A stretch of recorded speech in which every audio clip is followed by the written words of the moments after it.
आप ये भी जान लीजिए कि ये तथाकथित एक ही चारा घोटाला में 5 बार सजा देना कहाँ से न्याय है। ये कोर्ट में जो पेश करिएगा, जो दीजिएगा फाइल, उसी के आधार पे जजमेंट होता है।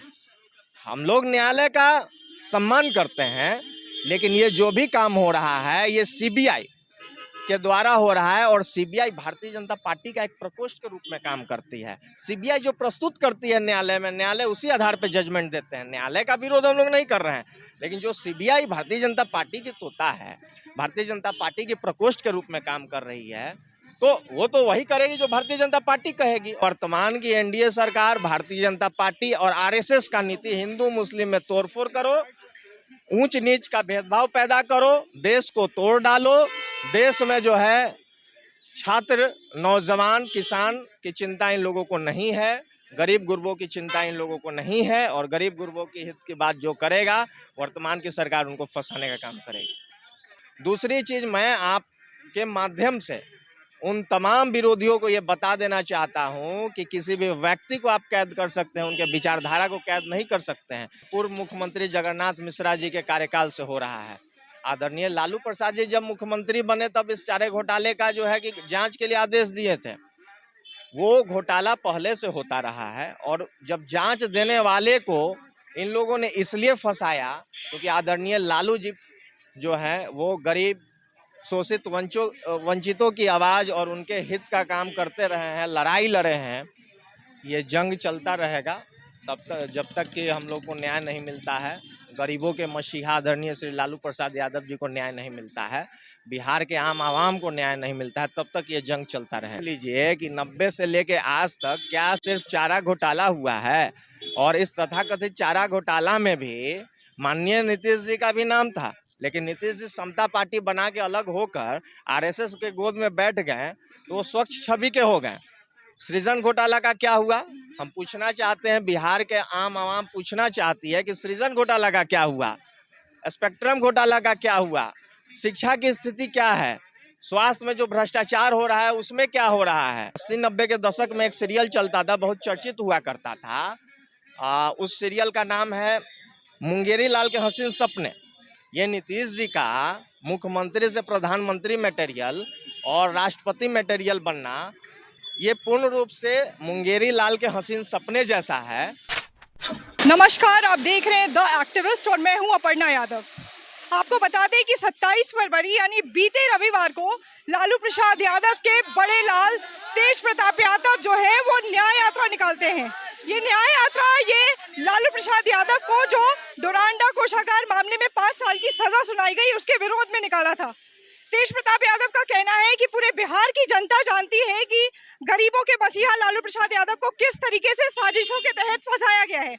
आप देख सकते हैं कि अभी भी वो न्याय यात्रा जो रविवार को निकली थी उस पे उसके ई रिक्शा पर लिखा था कि जारी रहेगा जंग, बस चाहिए आपका संग। और अभी भी आप देख सकते हैं हमारे पीछे जो जंग है, ये न्याय यात्रा है, वो अभी भी जनशक्ति परिषद के प्रदेश अध्यक्ष के नेतृत्व में निकाली जा रही है। और अभी हम इनसे बातचीत करेंगे और जानेंगे कि ये जो न्याय यात्रा की जंग है ये कब तक लड़ेंगे। ये जंग चलता रहेगा तब तक, जब तक कि हम लोग को न्याय नहीं मिलता है, गरीबों के मसीहा आदरणीय श्री लालू प्रसाद यादव जी को न्याय नहीं मिलता है, बिहार के आम आवाम को न्याय नहीं मिलता है, तब तक ये जंग चलता रहेगा। क्यों लगता है कि लालू प्रसाद यादव के साथ अन्याय हुआ है? सरकार तो कहती है कि चारा घोटाले के मामले में उनको दोषी करार दिया गया है, इसलिए सजा उनको मिली है। वर्तमान की सरकार गरीब, किसान, छात्र, नौजवान, विरोधी, हिटलरशाही, तानाशाही सरकार और क्या कह सकती है। सरकार का जो तथाकथित चारा घोटाला है वो पूर्व मुख्यमंत्री जगन्नाथ मिश्रा जी के कार्यकाल से हो रहा है।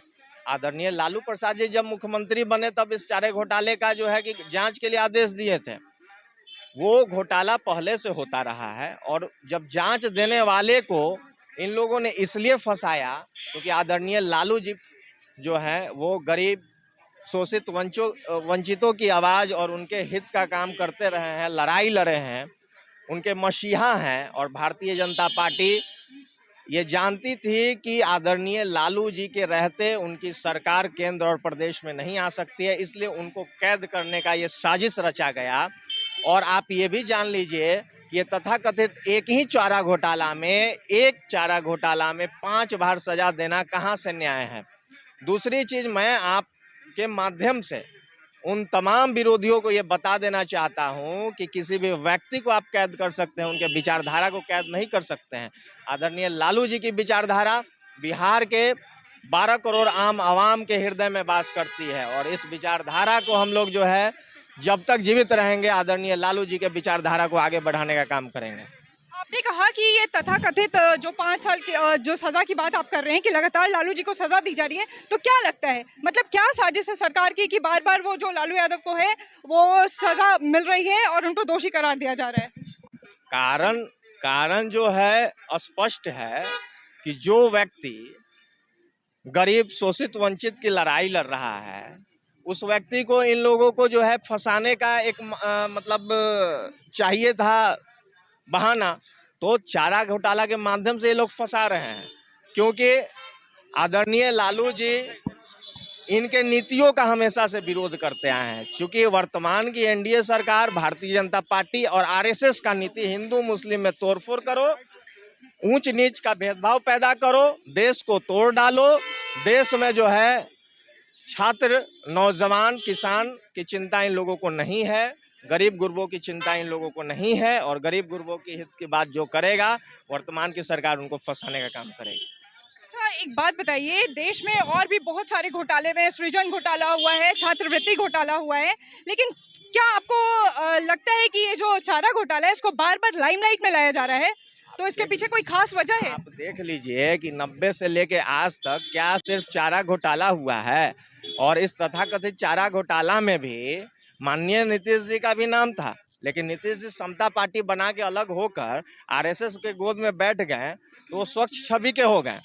सृजन घोटाला का क्या हुआ, हम पूछना चाहते हैं, बिहार के आम आवाम पूछना चाहती है कि सृजन घोटाला का क्या हुआ, स्पेक्ट्रम घोटाला का क्या हुआ, शिक्षा की स्थिति क्या है, स्वास्थ्य में जो भ्रष्टाचार हो रहा है उसमें क्या हो रहा है।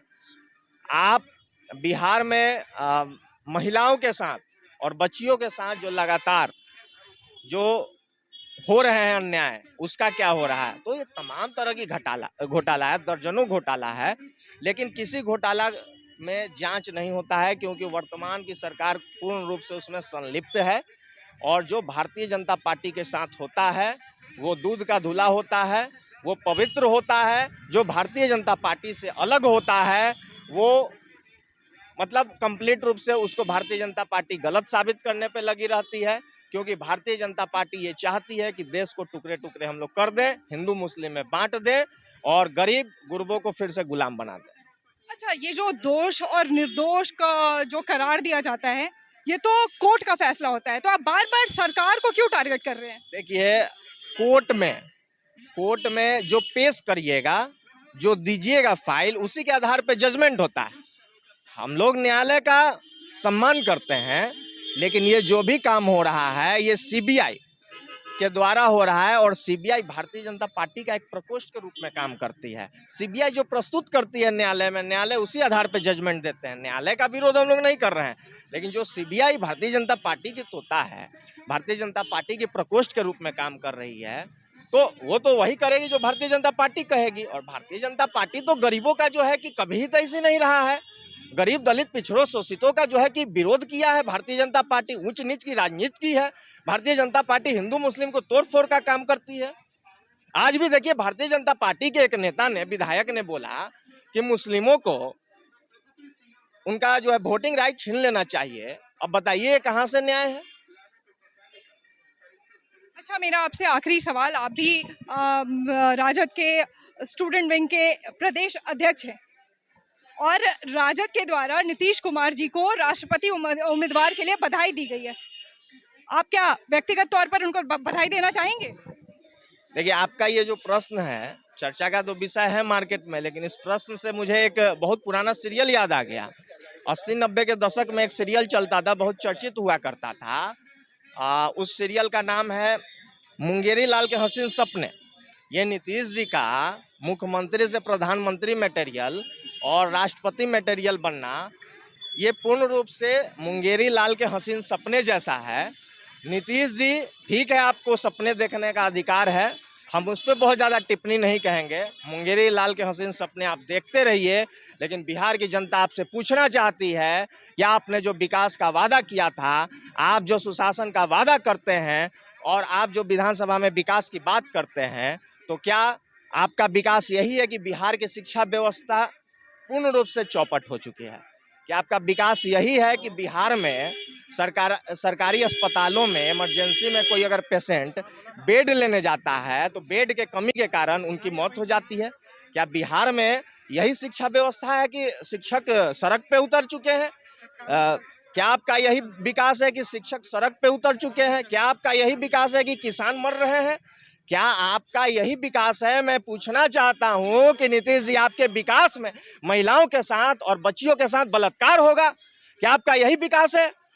क्या आपका यही विकास है कि बिहार के छात्र नौजवान सड़क पे हैं, बेरोजगार हैं, भूखे मर रहे हैं? क्या आपका यही विकास है कि गरीब मरेगा और अमीर जो है कि और खुशहाल होगा?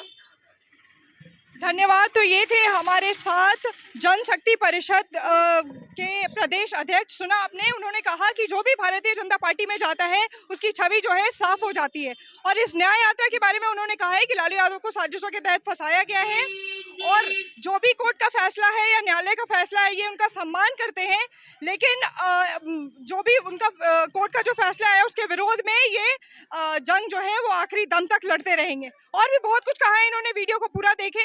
अगर फेसबुक पे देख रहे हैं तो पेज को लाइक करें, यूट्यूब पे देख रहे हैं तो चैनल को सब्सक्राइब करें। कैमरा पर्सन सृजन के साथ अपर्णा यादव, धन्यवाद।